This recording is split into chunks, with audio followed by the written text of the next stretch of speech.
So as this video says on the tin, the title of this video, I thought it'd be a good idea to cover the journey of a newbie turntable audiophile, moi, into a setup that is particularly premium for audiophile listening, a turntable and a phono stage. And I'm going to go through how to set it up, technical chat 101, just on a need to know basis because we don't do highly technical chat on this channel, and then my impressions on sound quality. So I have here, talking about the turntable first, the Pro-Ject Debut Pro turntable. I think you call it Pro-Ject as opposed to Project because it's hyphenated. And the reason why I got this for a review is because I was basically curious. I've never done a turntable review on this channel yet, and so I wanted to see what it was all about. And I should say, I've never really been of that generation too. I came in when CD was just starting, when I started getting into music, and we were doing tape to tape. Remember that? In those days where you used to do tapes for your friends from one deck to another. I've never really collected vinyl. I have collected some as part of this review. So one of the first things I think you're going to notice is the little toggle switch on the front, which is for 33 and 45 speeds, and you select it in order to start the motor running. In the middle, it's in the off position. And then also obviously the carbon fibre tone arm, and you'll look at the cartridge and you'll see the letters Picket Pro on the side, which is actually an Autophon designed cartridge in association with Pro-Ject. And this is a moving magnet type, which I'll come on to in a minute. Because you actually buy this turntable as a package with the cartridge, you can actually spec Autophon's 2M white cartridge with it instead of the Picket Pro. And the reason why it's called 2M, the penny just dropped for me, obviously 2M as in MM. A moving magnet cartridge, like the moving coil type, is basically a type of electromechanical transducer which converts mechanical energy in the grooves of the record into electrical energy. And it's important to say too that for a cartridge, it's obviously going to be the most important, or one of the most important parts of the playback chain in terms of sound quality. The stylus is obviously the bit that's in touch with the record, and it's attached to what is often described, if you read articles about turntables online, they talk about it being attached to a cantilever. Now I like to explain everything, and obviously I don't like terms to go undescribed, but a cantilever is basically something that's supported only at one end. So think of a balcony that sticks out from a block of flats. And in terms of the phono cartridge, Autophon design cartridges, I believe, are supported mainly at one end by a rubber grommet in the cartridge itself. The magnet is on the other end of the cantilever, and it sits between four wound copper coils, so that when it moves with the cantilever, obviously being attached to the stylus, it creates an electromagnetic signal that's output from the cartridge. This is so-called Faraday's law. Basically, whenever you have copper wire or copper coil against magnets and there's movement, you create an electrical signal or electrical charge, like in a power station where you've got copper coil in a turbine that's moving against magnets of that turbine. Obviously in a moving coil cartridge, it's the other way around, that the coil is moving between magnets, but it tends to be of a much lower mass, so it's moving faster. And by the way, the reason why you've got four little pins on the back of the cartridge, you'll notice, is for stereo left and right pair. So one of them is the hot signal, one of them is the ground or return signal, because obviously you need to have a circuit.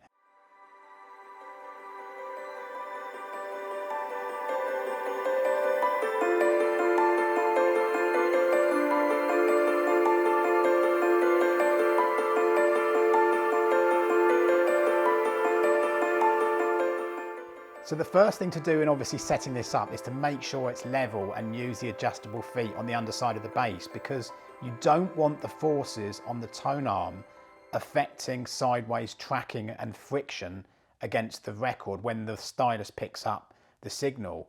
Obviously in a vinyl record you've got left and right information, stereo information, etched into the sides of those little micro grooves, because it's obviously a stereo musical signal that you're getting. If you look at a mono record, you'll see that the left and right edges of the groove are the same, or the same pattern.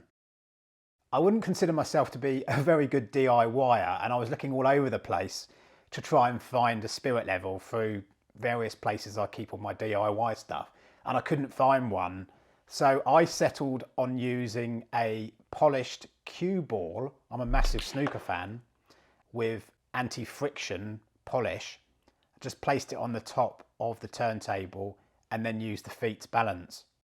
The power connector at the back is a little barrel type, and you fit the flat belt for 45 and 33 speed, which is most vinyl nowadays, or most new vinyl, and you leave it just floating, which did somewhat confuse me because I was thinking this is just going to come off, but the centrifugal forces take care of keeping it central. Obviously you've got to fit the platter and then the felt mat which sits on top of that, upon which your record obviously sits, and then fit the counterweight to the tone arm to ensure that the tone arm exerts the right pressure onto the record. And you have this stylus pressure gauge to do that, to balance it, to get that right force. I think with this particular cartridge, it was a 2 gram tracking force. Again, for reasons as we've explained before, you'd want to make sure that you get that right tracking onto the record. The last thing that you have to do is fit the anti-skate weight, which is a little weight on a filament wire that gets looped over this little arm which has 3 grooves in it, and you fix it to the appropriate groove depending upon the tracking force design of the cartridge. And this is to prevent the tone arm skidding across the record, because you're applying an anti-torque force to that torque turning force of the record. I suppose it's a bit like in a light aircraft, you apply right rudder when you take off, because the propeller is turning anti-clockwise, so the opposite torque force is to the left in the direction that you're facing when you take off. The VTA, or vertical tracking angle, is the angle of the tone arm to the record so that the stylus tracks the record properly, and azimuth is basically the rotation of the cartridge to the surface of the record, so again it tracks properly. I didn't actually have to change these settings with this particular turntable, presumably because when it leaves the factory they set these things up for you, but there's little screws on this turntable that you adjust in order to do this.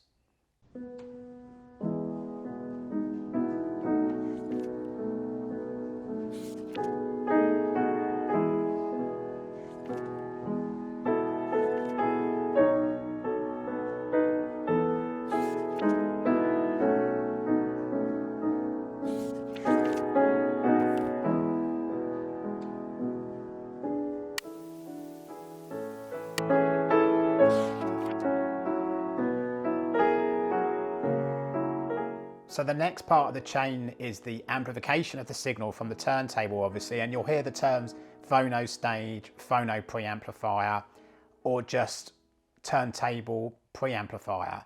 And this is basically to amplify the very, very small signal of a turntable, because it is very, very small, into a level that your amplifier proper can then deal with.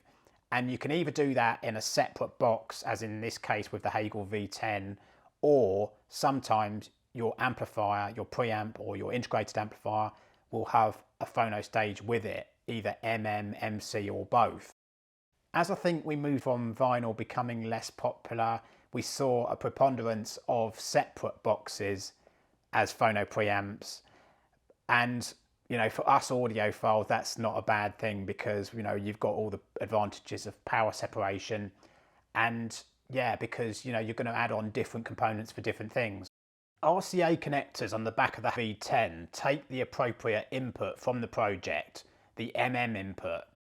And the reason why you have different and MC RCA inputs is because of the intrinsic differences between the resistance of MC and cartridges. In other words, the impedance of those particular cartridges. I'll come on to that in a minute. Always remember to ground your turntable to your hi-fi somewhere where you can ground it. Some hi-fi amps will have a ground socket The V10 has one centrally in the middle, very, very nice screwable socket. The reason why you do this is because the ground potential between these two items can sometimes not be identical. So you get this kind of ground loop of noise hum. In the Hegel V10, this custom designed AC linear power supply with two outputs goes into the underside of the case where there's this cutout. And as I understand it, this is to separate the power supply section of the V10 from the more sensitive gain stage, where obviously the magic happens in a phono stage and the sound is output from a phono stage. And it's not, as it appears when you first see it, a battery compartment to fix a battery. The Hegel V10's XLR outputs are not true balanced outputs in the sense that XLR is a way of cancelling noise across a cable using an extra wire, but you may want to use it if your amplifier is better suited to this connection simply by volume matching between the V10 and your amplifier. I found that it works best using the XLR connections to my H390 that I used in this review. Looking at the back of the V10, and as I showed in my manual graphic that I did, you'll see that there's flip switches for left and right channels. Now these do various things, but the two most important perhaps is selecting switches for load impedance and load capacitance. Now load impedance is obviously the measure of the resistance of the output of the turntable, and load capacitance, the other most important selection, is a measure of how much electrical charge is stored by your cartridge. Obviously in lay terms you have to get these right in order that the phono stage can amplify the signal appropriately. So it's because of the greater number of windings in an cartridge that you have a higher load impedance or resistance, because the current has to get through more windings, and that's why in MC cartridges you have lower resistance or impedance, because you tend to have, or you do generally have, a short piece of wire that has lower mass. And this accounts also why an MC cartridge has a lower capacitance, because it's shorter, less windings, and why capacitance is higher with an cartridge. So that's why with cartridges they tend to have standard 47,000 ohm output in terms of impedance, and you tweak the capacitance, whereas with an MC cartridge capacitance is set to 0 for the purposes of setting up your phono stage, and you tweak the impedance, which is going to be the variable that you're considering in setting it up. One of the things I think that I did find slightly confusing when I was setting this V10 up is getting the positions of the switches in my head right according to the manual, so that everything is set up properly, because it does take some brain capacity to do that in this particular case, I found. But Hegel, being the great company that they are and putting customer first, they set up on their website a useful guide so that you put in the capacitance and impedance figures and other gain settings, and then the software, the web page, shows you the positions of the flip switches. That was so helpful in setting this up. The subsonic filter of the V10, like other phono stages, is if your cartridge is susceptible to vibration, then it can lead to exaggerated movement of the mid bass unit or the bass unit of your speakers, which you want to eliminate. So you set this filter, and what it does is effectively remove sub 20 Hertz bass, remedying this kind of issue. The other setting that you want to be concerned with in setting the V10 up, or the main setting, is gain settings, obviously matching the output of the phono stage to your amplifier so you get the volume correct.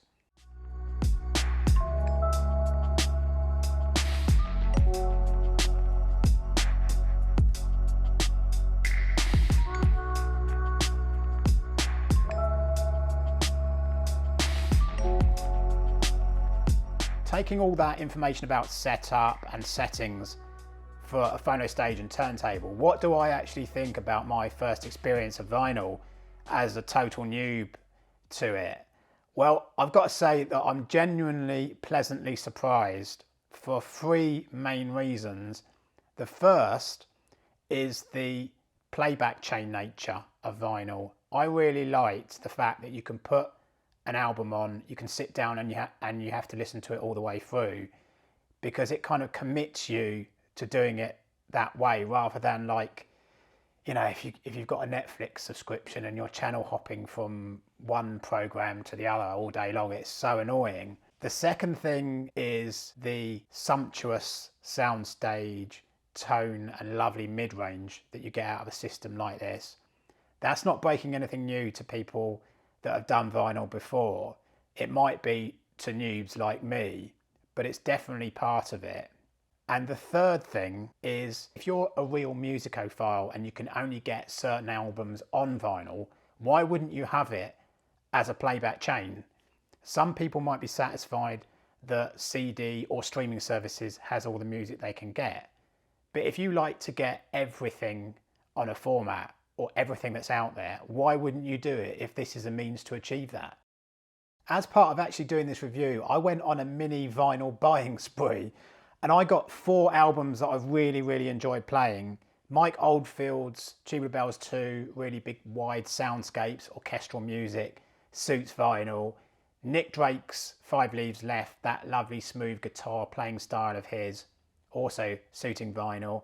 And then another album that I've really enjoyed playing, a movie soundtrack album on the Late Night Tales series.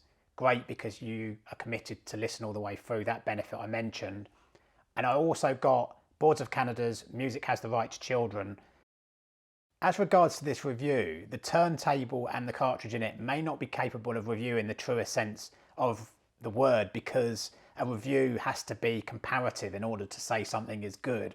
Although I will say that my experiences of this cartridge and the turntable as well have been positive.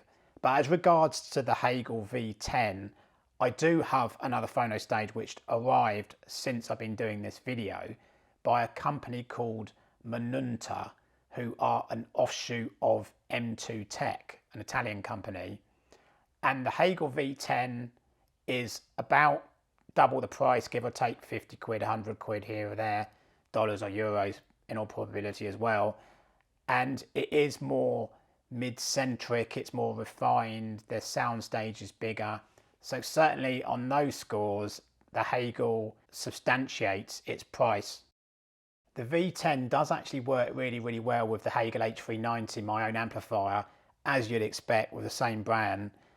And it kind of acts as a nice tempering quality to the internal DAC of the H390. So you can sit and listen to these lovely records in a smoother way. And then if you want to put something on a little bit more biting, a little bit more speedy and incisive, just flip over to the digital inputs of the Hegel. So due to my favourable impression of this system, I'd really like to keep it a little bit longer in my rack and see how I get on with an MC cartridge with the Debut Pro. Generally, they're a little bit more well regarded in terms of performance. One reason being that because of the lower mass of the coil in the cartridge magnet system, it means that they can have a higher frequency, and that equates to a higher frequency sound that they can produce as well. Until then, thanks very much for watching.